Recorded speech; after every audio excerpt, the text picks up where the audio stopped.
We are finally back, ladies and gents, with yet another Cold Steel video. This time, we are finally going to review the third entry in the third arc, Cold Steel 3. Now, if you're wondering why it's been like, 1 or 2 months since I made a video based on the Cold Steel games, I'd say it's 2 reasons. First off, well, I got distracted with, well, all that. And second off, I had heard that 3 and 4 were the longest games in the entire series, especially 4. So I had decided to take a break for a little bit until I was fully up to snuff. But now, that break is over, and I ended up beating Cold Steel 3 just a little bit ago. So what did I think of this game in comparison to the first 2 that came before it?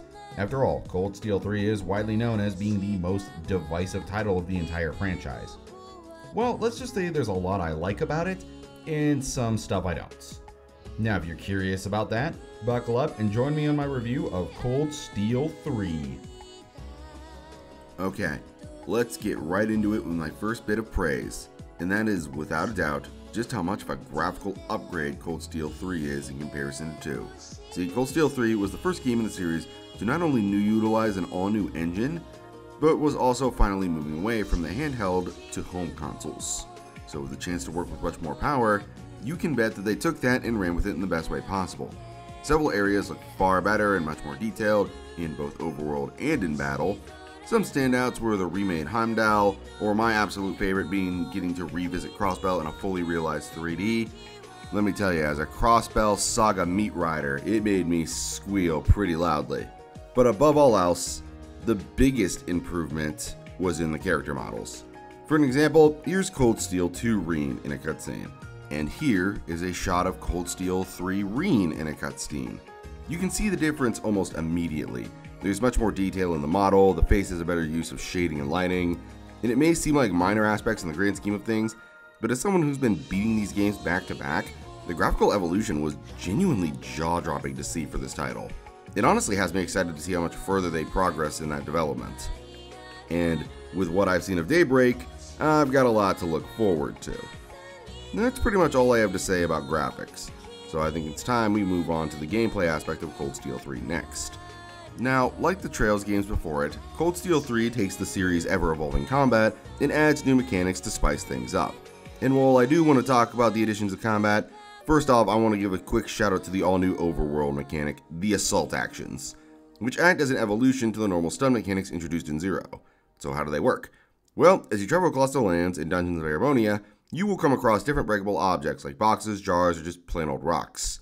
Destroying these nets you points to fill up your assault strike gauges, and once you fill one up, you can activate it by pressing the trigger button and, depending on who you control in the field, launch a special super overworld strike that, when it hits an enemy, triggers a battle where you have the highest advantage. Your party gets multiple turns, you get free CP, and best of all, the enemy's break gauge is cut in half, allowing you to break them faster.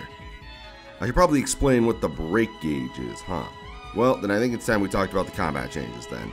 In comparison to the new overworld stuff, 3's actual combat got a lot of changes to the formula. First and foremost was the mentioned break system, which adds a new bar to the opposing forces that, when drained to 0, makes them unable to act and turns every hit landed on them into an instant link attack, which is pretty much just free bravery points over and over again if executed correctly. And you're going to need all those points to take advantage of the other new mechanic in this game, the Order system, where you can now spend saved up BP in order to activate special passives unique to each character.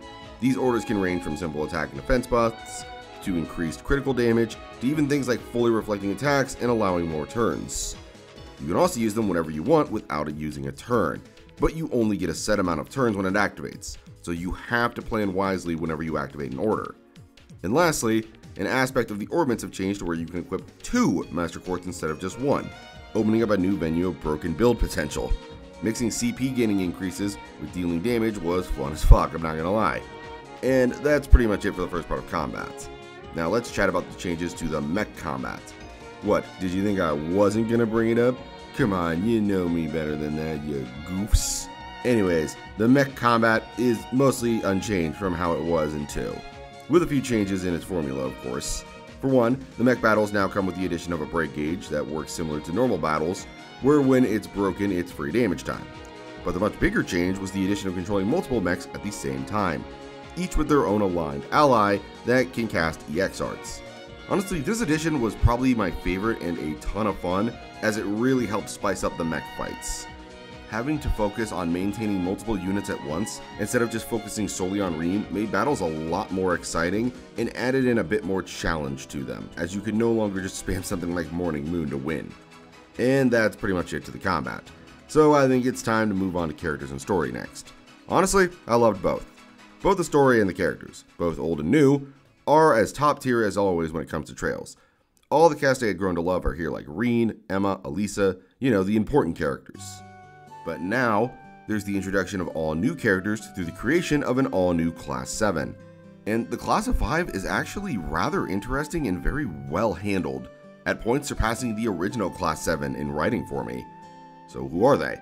Well, for starters, there's Yuna, a native from Crossbow who has mixed feelings towards Rean as he saved her and her family long ago, but was also one of the main factors of her country getting annexed, making for a really tense dynamic that gets handled very well.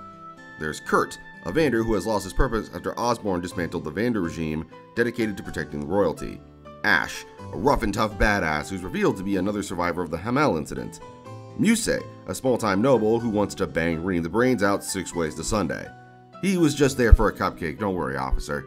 And last but certainly not least, the final member of New Class 7 is shockingly the Black Rabbit Altina, the little girl who was an antagonist in Cold Steel 2. Yeah, she's Rean's student here. It is stated she sort of worked alongside Rean as a partner for the past year or so it does make sense she would join him at the academy. And with her joining, we are actually treated to one of the series' best character arcs. And I'm not exaggerating on that, as Altina's personal growth and interactions with the cast, both the funny and the heartwarming, ended up really winning me over. I can see why so many people ended up considering her one of Cold Steel's best characters. Of course, New Class 7 aren't the only characters you explore and learn more about in this game, as Cold Steel 3 also places more of a focus on the Ironbloods and Osborne himself, which was great, as I was always really curious as to how the Ironbloods came to be and what inspired their dedicated loyalty to Osborne. And a lot of these stories were pretty great, I'm not gonna lie. My personal favorites were the reveal that Milliam and Altina were both basically homunculus created in the Black Workshop, and learning that Lecter was actually the son of one of the generals behind the Hamel incident. The reason he gravitated towards Osborne was that the Chancellor brought the incident to a close. It was a cool little bit of history to learn for these guys. And that's pretty much all I've got to say about characters. There is a ton I'm glossing over, like Sharon, Sara, Fee, plus all of the characters who are a reference or just straight up return as playable ones, like Tio or Agate. But if I did that, then the video would be twice as long as necessary, and I really don't want to spend hours on editing more than I have to, even if I do enjoy doing it. So let's get to talking about the story next. So what happens in 3? Well, the story begins about 1 year after the events of Cold Steel 2, where an older Rean now finds himself the teacher of a new Class 7 at the newly built Thor's Branch campus. While there, he must learn to be the teacher needed to help his students grow in both classes and in the several field studies he takes them on. Alongside this, he now has to contend with not only Ouroboros, who are trying to reclaim their Phantasmal Blaze plan after Osborne gypped him out of it like the Chad he is, but even Osborne himself, who keeps trying to bring him under heel. And that's the basis used for the story. It follows a line rather similar to the first Cold Steel game, where it's a lot of go back and forth from the branch campus to the field exercise spot to complete your objectives. A task that sounds like it would turn the game into a lame rehash of 1. But thankfully, 3 avoids this by A, making several of the locations areas Group B went to in the first game, which basically lets you see the second half of Erebonia, and B, the character writing for New Class 7 helps carry several moments of the game. If I had to pick out some standout chapters, it would have to be Chapter 2 and the final one. Chapter 2 has Rean taking New Class 7 on a field exercise to Crossbell, and while I was happy to return to Crossbell fully realized in 3D, the actual best part of this chapter came from Yuna herself. See, while Yuna is a Crossbellian, unlike the SSS who bore witness to the city's rampant corruption, Yuna knows next to nothing about how bad the city is and rather takes immense pride in her hometown. She adores both it and the SSS. And honestly, that's why it hits all the harder when these dreams are smashed to pieces right in front of her, as she boldly proclaims to Ouroboros and everyone else listening that the SSS will come back and save the day like they did so long ago, only to be forcibly hit by the cruel reality that with how things are, that isn't gonna happen. And it smashes into her like a fucking truck and shatters her confidence so much that all she can do is break down and cry, as she can do nothing but let out all of her pent-up frustration at Rean. It's honestly one of the lowest points any character has been in through the series so far, but that also means it's the perfect chance for her to rise up. And boy, does she, thanks to the help of new Class 7. Actually, not even all of Class 7, it's actually just Altina and Kurt who help her. Which actually made me like this scene even more, as it wasn't Reen who brings her out of her funk. They could have just had him come in, give her this big sappy speech like he did in Cold Steel 1 and 2 with a lot of his friends, but having the actual members of New Class 7 be the one to help her helps solidify their bond a lot stronger than Reen coming in to save the day. Plus, this is the chapter that introduces Azure Siegfried, who is so obviously Crow. I admit I was worried everyone would become insanely brain dead and not recognize him.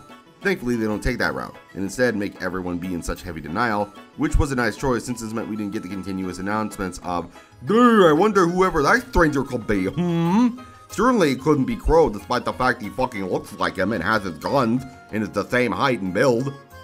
Yeah, if you couldn't tell, I don't like that kind of concept in anything, so I'm really glad they didn't take that route. And then, of course, we have Chapter 5, aka the final chapter, where Reen and company must stop Osborn and the Black Workshop from bringing about the Great Twilight, a calamity that will bring about the end of the world. This event is brought by killing the Nameless One with the Sword of the End, a weapon that can only be made through the sacrifice of an Oz series model, which just so happens to be the models of Altina and Millium. So with the capture of Altina, Reen and company rush in to help. So naturally you assume it's going to be all sunshine and rainbows, right? We're going to save the day, we're the heroes. Haha, wrong! Yeah, they get Altina back, sure, but that's the only good thing that happens. The game actually ends with Courageous being destroyed, taking out Laura's dad, Tobel, and my fucking goat Oliver, taken out by a bomb that bitch-ass George put out, who turns out to be a traitor known as Copper Yorg. Fuck this guy. All my homies hate Copper Yorg. But, while the scene is devastating, one thing I do really like about it is how it shows that even some of the antagonists don't like how this went down. My favorite reactions were easily Osborn, who you could tell wasn't happy he beat Oliver this way and actually saddened by his death. And the other was surprisingly Campanella, who was actually visibly disturbed by the deaths, commenting that even he thought it was a little far. It kinda shocked me, considering how little he shows genuine emotion across the series. Makes me wonder if we're ever gonna get into a look at what he's really thinking one day. But that wasn't the end of the deaths. There was one more who dies, and that person is Millium. In order to keep Altina from becoming the Sword of the End, Millie decides to take her place, believing it's her duty as the older sibling to protect the younger one. As such, she dies, turning into the Sword, and this causes Reen to fucking snap, becoming completely consumed with his power and killing the Holy Beast. And unfortunately, this all goes according to their plans, as the Great Twilight begins, and it's all because of Reen. The other Divine Knights appear to stop Reen, in which Osborn actually reveals he's also an Awakener. He grabs Reen and tells him it's time to create a new history, drenched in despair. And then the game ends. Holy shit, does it make you want to immediately pick up the 4th title right after. What an insane ending. I would have instantly started if it wasn't 2 in the morning. And last but not least, the music is rad. The tracks are all solid across the board and really sell you on the game's vibe. Other than that, I don't really have any more pros to talk about. So it's time to go to the cons. Alright, now that all of my praises have been sung, let's get into my issues with Cold Steel 3. And there is no better place to start than with my gripes with combat. Now, for the most part, combat is fantastic. It's smooth, fun, and the order system and improvements to Soldat gameplay made most of the journey through 3 incredibly fun. But not every new addition was very well executed, as some kind of got on my nerves. One in particular was the inclusions of bosses gaining a boost in the middle of combat, which is an idea that, I admit after thinking about it, has a lot of potential. But it's held back by, 1, it doesn't really add anything new to the battle and anything for the party to actually deal with, other than the boss getting health back and a temporary status buff, meaning all you have to do is just kind of wait it out a few turns and then beat the shit out of him with things like S-Crafts. And 2, it's severely less interesting due to the fact that it's done by every single boss. It got so annoying that by the halfway point, I was just fucking sick of seeing this. Honestly, I just would have appreciated if it wasn't there, which sucks to say, as I do actually like the idea. I just wish it didn't appear so much. But hey, at least it isn't like the fucking amount of times every party member will just jump in to save you. Isn't that right, Reen? Boy, you sure are one of the luckiest fuckers around. I swear, every time Reen gets into some sort of slight pinch, or literally anything we probably could have fought our way out of nowhere, they'll just go like, that won't be necessary! And then some asshole shows up to save the day and just reintroduce you to a cast member you already fucking know. Look, I get you want to have fanfare for your older characters, but there's gotta be a better way to introduce them into the story than this. Speaking of the older cast, they're also kind of an issue. Not to say I'm upset they're here, in fact I loved seeing them again, especially since they come back with some fantastic outfit redesigns to boot. My personal favorite will always be Elisa's. My problem comes from how limited you are when you play as them, which kind of kills the fun of building them as they're already decked out in whatever you need. Not that you really need to worry about that, as this game's break gauge is so fucking easy to abuse, you barely ever have to worry about building. A problem that Cold Steel did have was that it was too easy, and that continues on in 3. And it's kind of a disappointment to see. The gameplay is still fun, but it is rather sad to see that their passion to keep improving the gameplay has made it so easy to just rip apart everything in front of you as a result. But that's all I have to say about gameplay. What are my issues with the story and characters? Well, like the gameplay, for the most part, both the story and the characters are completely fantastic. Several of the cast, both old and new, are written very well. But boy, did I have a couple of problems here. 2 in particular stood out to me. The first being the new character, Muse. Now, remember when I said in prose she wants to fuck Instructor Reen? Yeah, that wasn't just a joke. That's pretty much her whole character. Every line that comes out of Muse's mouth in terms of Reen is just her hitting on him and talking about how much she wants to ride his bones. She's basically a better handled version of Angelica, whose whole I'm a lesbo stick got old because nobody pointed out how weird it was that she kept continuously saying this over and over. Muse actually has people who call her out on her jokes, so they actually feel more comedic instead of creepy. But it doesn't change the fact that outside of that, she basically has nothing to her. There's this great reveal that she's actually a duchess in relations to the Duke Kanye West, but outside of that, there's nothing to her. They do add more to her in Cold Steel 4, but, let's just say that opens up a whole mess of problems that I'll talk about when that review is finished. The other issue I had in terms of characters is that some returning ones feel like a downgrade in terms of writing. Reen felt a lot more unnecessarily dense. They ditched all of the interesting aspects of Angelica that were explored in 2, so now she's just back to joking lesbian. But the absolute worst has to be what happened to Lecter, who's gone from the character who always felt like he had a contingency plan and was ready to leave Osborn behind at any moment. Now he's just kind of his lapdog and a dumbass. What made Lecter an interesting character to me was the fact he always felt like he had a contingency plan. You never knew what side the guy was really on, and that was fun. He was a wild card. But now, you can probably just sum up his whole character like this. What a fucking liar, dude. What a fucking Weasley little liar, dude. God, having to point this out just fucking sucks, because Lecter was one of the characters who I had the most hype for going into Cold Steel, but he just sadly never lived up to his potential. And that's pretty much it for the cons of the characters. So let's get into my final set of gripes, and that's with the story. Similar to everything before, the story for most part is good, but has issues, as I've stated, yada yada yada. So what are they? For one, the game has some serious padding problems. Now, other Trails games have had some padding moments, sure, but they've always been pretty decently good at making sure they never overstay their welcome. But ooh boy, that is not the case in 3. 2 aspects in particular stick out. First were the train rides. Now, I like the idea of getting a full train to explore in 3, until I realized that you have to actively hunt down and talk to people on the train every single time. And it gets old fast. It honestly made me wish we just kept the train ride stuff from the first game. And the other part is at the end of Chapter 4, where after you beat the Dark Dragon, you now have to run through another much less interesting area, with the only real cool aspect to it being that you get to use the temporary party members, and even a playable Lecter. But it's not exactly the most interesting area. And then you get to the party at the castle, and oh my god, what an irritating section. In order to progress, you have to talk to several people. Alright, that's fine I guess, but once you do, a cutscene happens. And then, for some reason, you have to talk to everyone again. And then some party members will break off into their own little groups, and you have to go talk to them again. This entire fucking section was such a pain in the ass. It does somewhat redeem itself with the lore drops afterwards, but ooh boy, I cannot forgive that slog. Finally, the last story issue I have is with the Curse. Yeah, we gotta talk about the Cursed, because in my opinion, it is the worst addition in the game for me. The Curse is basically this ancient entity that's always apparently existed in Erebonia, and it's been sort of pseudo-influencing all of the wrong decisions that people have been making throughout the years.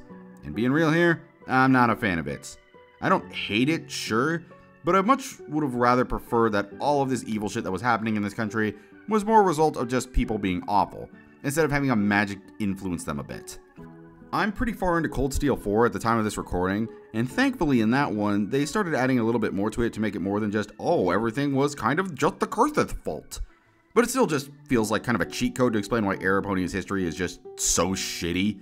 Actually, speaking of shitty, I do actually have one more issue with the story, and it's about the fucking Northern War. They explain in this game that Reen lost the ability to control his ogre power as a result of an incident in the Northern War. So why the fuck do we never get to see that happen? It was clearly a brutal moment, because not only did it rip away his power, it completely exhausts Reen whenever he uses it, but it also causes Altina to have a damn near panic attack when it happens. But we just never see it. Do I really have to watch that anime in order to see it? Do I have to play through that shitty-ass mobile game? Perhaps they just didn't have the time to put it in the game. I don't know. I was never given an explanation. I'm just supposed to shut up and go with it, I guess. Pay $80 for that stupid-ass Rixie Yamau design. You know what? That's off track. Look, I could go on about this, but I can very much clearly sum up that this was a horrible decision, and I really wish they had just kept it in the game. Other than this, though, I have no more cons, so let's just get on to my final thoughts. Welp, that's the end of that. Now that I have finally beaten 3, I can kind of see why so many people consider it rather divisive.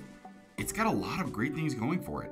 Improved graphics, interesting new characters, a lot of beautiful looking settings. But I also admit that I can really see how people think it stumbles. The fact that it isn't paced all that great, and the weird lore that just kind of throws you off. But even with those issues, I admit, I enjoyed this game a lot. That's why my final rating for this game is a very enjoyable 8 out of 10. And that is the end of the video. Thank you all so much for watching. It was great to finally get back to Trails content after so long. Hope you enjoyed it as much as I did. And if you did, do me a favor and like and subscribe down below. And leave a comment to chat or just possibly help me with the algorithm gods. I'll try to make Cold Steel 4's video come out a little faster. But until then, have a good day, and I'll see you next time for some more RPG shenanigans.